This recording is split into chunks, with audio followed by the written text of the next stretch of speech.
Drama serial इंतखाब की अगली किस्त में हम देखेंगे कि मुस्कान बहुत ज़्यादा खुश होती है।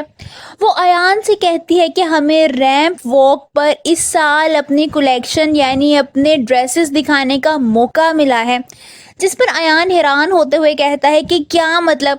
मुस्कान उसे समझाते हुए कहती है कि हमें इनविटेशन आया है, यानी हम अपने ड्रेसेस फैशन शो में दिखा सकते हैं।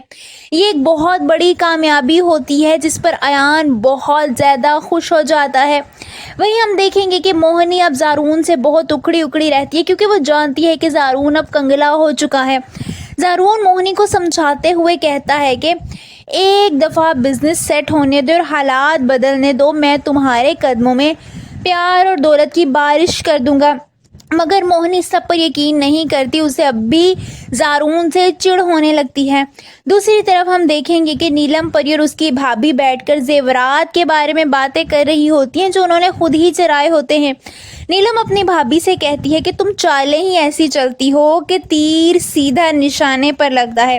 वो दोनों इस बात से अनजान होती हैं कि बाहर खड़े मिर्ज़ा साहब सब कुछ सुन रहे हैं। मिर्ज़ा साहब गुस्से से अंदर कमरे में आते हैं और उन दोनों को देखकर कहते हैं कि तुम दोनों इतनी लालची औरतें हो, तुम दोनों लालची औरतों को तो मैं देख लूँगा। इतना बड़ा धोखा किया, और वो भी मिर्ज़ा के साथ। ये सब कुछ सुनकर तो नीलम की हवा ही गुम हो जाती है। वो तो एकदम से डर ही जाती है कि उसकी हकीकत मिर्ज़ा साहब को पता चल चुकी है, और वो जानती है कि हकीकत पता चलने का मकसद ये है कि मिर्ज़ा साहब के गुस्से से अब वो नहीं बच सकती। और ऐसा ही होता है। उसकी भाभी तो वहाँ से चली जाती है, वो अकेली वहाँ रह जाती है।